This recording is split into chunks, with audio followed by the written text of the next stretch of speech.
സ്ഥലം റഷ്യയിലെ saint Petersburg. വർഷം 1916.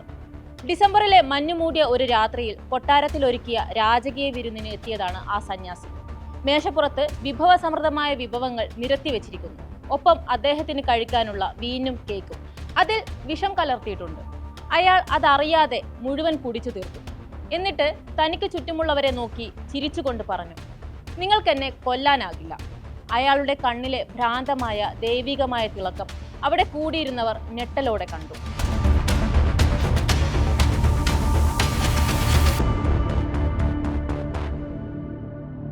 റഷ്യയുടെ 77% വരുന്ന ഭൂപ്രദേശമാണ് സൈബീരിയ.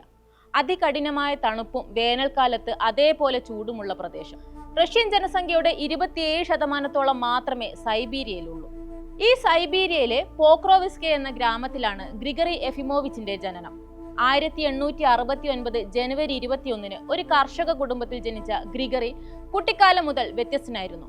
മറ്റു കുട്ടികൾ കളിച്ചുകൊണ്ടിരിക്കുമ്പോൾ അവൻ വിദൂരതയിലേക്ക് കണ്ണും നട്ട് എന്തോ കാണുന്ന പോലെ ഏറെ നേരം ഇരിക്കും. ചിലർ പറഞ്ഞു അവന് ഭാവി കാണാൻ കഴിയും. മറ്റു ചിലർ അവന്റെ ശരീരത്തിൽ പിശാച് കയറിയതാണെന്ന് പറഞ്ഞു. വളരും തോറും അവന്റെ സ്വഭാവം കൂടുതൽ വിചിത്രമായി. സ്ത്രീകളോട് അടക്കാനാകാത്ത ആസക്തി അവനെ നാട്ടിലെ പ്രശ്നക്കാരനാക്കി. ഒപ്പം ചില മോഷണ ആരോപണങ്ങളും. അങ്ങനെയാണ് ദുർനടപ്പുകാരൻ എന്നർത്ഥമുള്ള റാസ്പുട്ടിൻ എന്ന പേര് അയാൾക്ക് ലഭിക്കുന്നത്. പല ചീത്ത സ്വഭാവങ്ങളും ഉണ്ടെങ്കിലും ഈ പയ്യന് ചില പ്രത്യേകതകളും കഴിവുകളും ഉണ്ടെന്ന് പോക്രോവിസ്കോയിലെ ആളുകൾ പൊതുവിൽ വിശ്വസിച്ചിരുന്നു. ചെറുപ്പത്തിൽ തന്നെ അവൻ നാട് വിട്ട് അലഞ്ഞു തിരിഞ്ഞു നടന്നു.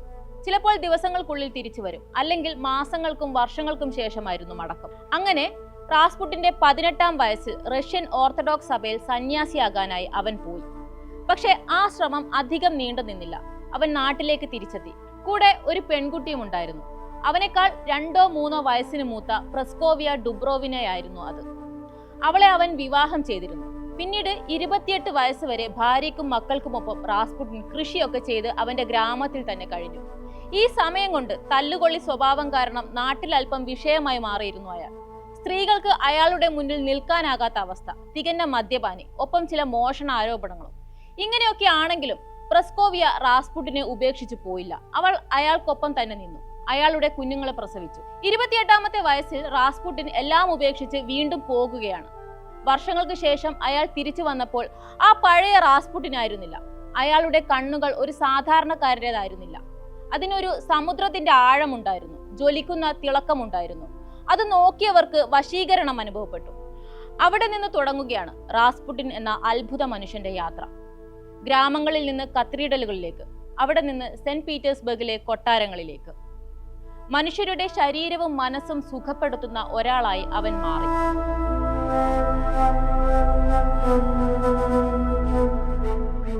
1903 റാസ്പുട്ടിൻ പീറ്റേഴ്സ്ബർഗിലെത്തി.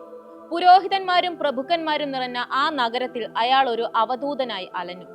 പക്ഷെ അയാളിൽ എന്തോ ഒരു മായാജാലം ഉണ്ടായിരുന്നു. ഭിക്ഷകനായിട്ടും രാജാക്കന്മാരെ പോലും സ്വാധീനിക്കുന്ന ഒരു ശക്തി. ആ സമയം റഷ്യൻ സാമ്രാജ്യം അസ്ഥിരമായിരുന്നു.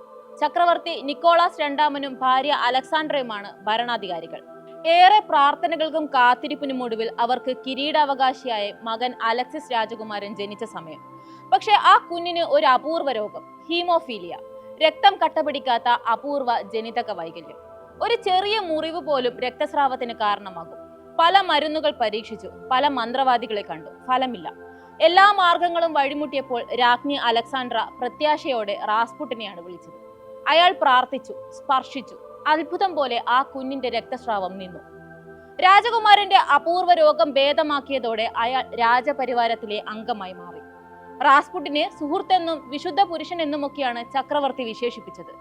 ചക്രവർത്തിയും പത്നിയും അയാളെ ദൈവപുരുഷനും പ്രവാചകനുമായി കണ്ടു. അലക്സാണ്ട്ര രാജ്ഞിയെ റാസ്പുട്ടിൻ വ്യക്തിപരവും രാഷ്ട്രീയവുമായ തലങ്ങളിൽ സ്വാധീനിച്ചിരുന്നു. റാസ്പുട്ടിനിലൂടെ ദൈവം തന്നോട് സംസാരിക്കുന്നുവെന്ന് പോലും രാജ്ഞി വിശ്വസിച്ചു. ആ ബന്ധത്തിലൂടെ പിന്നാലെ റാസ്പുട്ടിനെ തേടി വന്നത് അധികാരവും രാഷ്ട്രീയവും അനവധി ശത്രുക്കളുമായിരുന്നു. ഒരാളുടെ കൈകളിൽ അധികാരവും ദൈവവിശ്വാസവും ഒന്നിച്ചു ചേർന്നാൽ രാജ്യം തന്നെ വിറയ്ക്കും. റഷ്യ വിറച്ചത് അതിനാലാണ്.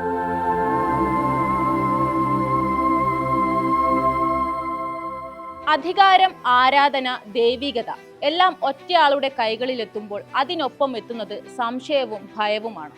റാസ്പുട്ടിൻ രാജ്ഞിയുമായി വഴിവിട്ട ബന്ധം പുലർത്തുന്നതായി വാർത്തകൾ പടർന്നു. രാജ്യകാര്യങ്ങളിൽ വരെ അയാൾ ഇടപെടാൻ തുടങ്ങിയെന്ന് പ്രചരിക്കപ്പെട്ടു. റാസ്പുട്ടിൻ ദിവ്യനാണോ വ്യാജനാണോ എന്ന ചോദ്യത്തിൽ രാജ്യം രണ്ടായി പിരിഞ്ഞു. അവന്റെ കണ്ണിൽ ദൈവത്തെ കാണാമെന്ന് വിശ്വസിച്ചവരും ഉണ്ടായിരുന്നു.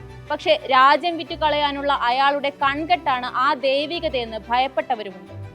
രാത്രിയിലെ മദ്യവിരുന്നുകൾ, സ്ത്രീകളുമായുള്ള ബന്ധങ്ങൾ, കുരിശുമാലയുമായി നൃത്തം ചെയ്ത കഥകൾ എല്ലാം ആ സമയത്ത് അച്ചടിപത്രങ്ങളിൽ നിറഞ്ഞു. രാജ്ഞി പറയുന്നത് അയാളുടെ ദൈവിക ശക്തിയാലാണ് മകൻ ജീവിക്കുന്നത് എന്നാണ്. പക്ഷെ അയാളുടെ കൈകളിൽ രാജ്യം നശിക്കുകയാണെന്നായിരുന്നു എതിർത്തവർ പറഞ്ഞത്. അങ്ങനെ റഷ്യയിലെ ഏറ്റവും ശക്തനായവൻ അതേസമയം തന്നെ ഏറ്റവും വെറുക്കപ്പെട്ടവനായി തീർന്നു. രാജകുടുംബത്തിനകത്തും ശത്രുക്കൾ രൂപപ്പെട്ടു തുടങ്ങി. രാജ്ഞിയുടെ ബന്ധുവായ പ്രിൻസ് യൂസുപ്പോവ്, ഗ്രാൻഡ് ഡ്യൂക്ക് ദിമിത്രി, ഒപ്പം ചില രാഷ്ട്രീയ നേതാക്കളും ഒരൊറ്റ ലക്ഷ്യവുമായി ഒന്നിച്ചു: റാസ്പുട്ടിനെ ഇല്ലാതാക്കണം. പക്ഷെ അത് സാധാരണമായൊരു കൊലപാതകമാകില്ല. അത് റഷ്യയുടെ ചരിത്രത്തിലെ ഏറ്റവും സംഭവ ബഹുലമായ രാത്രിയായിരുന്നു.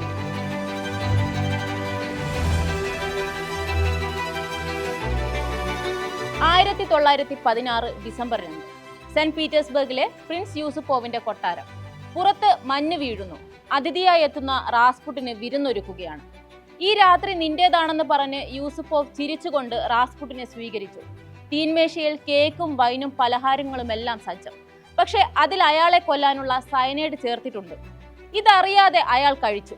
എന്നാൽ മിനിറ്റുകൾ കഴിഞ്ഞിട്ടും ഒന്നും സംഭവിച്ചില്ല. യൂസുപ്പോവ് വിറച്ചു. അയാൾ ചോദിച്ചു, എന്താ സംഭവിച്ചത്? റാസ്പുട്ടിൻ ചിരിച്ചുകൊണ്ട് പറഞ്ഞു, ദൈവം എന്നെ സംരക്ഷിക്കുന്നു. ഭയം കോപമായി. യൂസുപ്പോവ് തോക്കെടുത്ത് വെടിവെച്ചു. റാസ്പുട്ടിൻ നിലം പതിച്ചു. പക്ഷേ അവർ പുറത്തേക്ക് പോയപ്പോൾ പിന്നിൽ നിന്ന് റാസ്പുട്ടിന്റെ ശബ്ദം വീണ്ടും കേട്ടു. അയാൾ എഴുന്നേറ്റ് നിന്ന് രക്തമൊലിക്കുന്ന ശരീരത്തോടുകൂടി നടക്കാൻ തുടങ്ങി. വീണ്ടും വെടിവെപ്പ്, മർദ്ദനം. അവസാനം റാസ്പുട്ടിന്റെ ശരീരം മഞ്ഞുമൂടി വിറങ്ങലിച്ച നേവാ നദിയിലേക്ക് വലിച്ചെറിഞ്ഞു. 3 ദിവസം കഴിഞ്ഞാണ് മൃതദേഹം കണ്ടെത്തിയത്. അയാളുടെ ശ്വാസനാളിയിൽ വെള്ളമുണ്ടായിരുന്നു. അതായത് വിഷം അകത്ത് ചെന്നിട്ടോ വെടിവെപ്പിലോ അല്ല ആ മനുഷ്യൻ മരിച്ചത്. ആ രാത്രിയോടെ റാസ്പുട്ടിൻ ഇല്ലാതായെങ്കിലും അയാളുടെ ശാപം റഷ്യയ്ക്ക് മേൽ പതിച്ചുവെന്ന് ജനങ്ങൾ വിശ്വസിച്ചു. റാസ്പുട്ടിൻ മരണപ്പെട്ടെങ്കിലും റഷ്യയ്ക്കും ചക്രവർത്തിക്കും പിന്നീട് അങ്ങോട്ട് നല്ല കാലമായിരുന്നില്ല. 1918 ബോൾഷെവിക്കുകൾ ചക്രവർത്തിയിൽ നിന്നും ഭരണം പിടിച്ചെടുത്തു. രാജകുടുംബം തകർന്നു. സാമ്രാജ്യം പൊളിഞ്ഞു. ഞാനില്ലെങ്കിൽ എല്ലാം നശിക്കുമെന്ന റാസ്പുട്ടിന്റെ വാക്കുകൾ മാത്രം അവശേഷിച്ചു.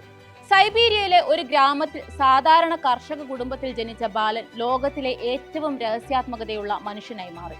അയാൾക്കുണ്ടായിരുന്നതായി വിശ്വസിക്കപ്പെടുന്ന അതിമാനുഷികതയും അവന്റെ ചുറ്റുമുണ്ടായിരുന്ന ഇരുണ്ട ഓറയും ഇന്നും കാലത്തിനും ചരിത്രത്തിനും മുന്നിൽ ചോദ്യമായി നിൽക്കുന്നു. അയാൾ ആരായിരുന്നു? ദൈവത്തിന്റെ ദൂതനോ അല്ലെങ്കിൽ പിശാചിന്റെ പ്രതിനിധിയോ?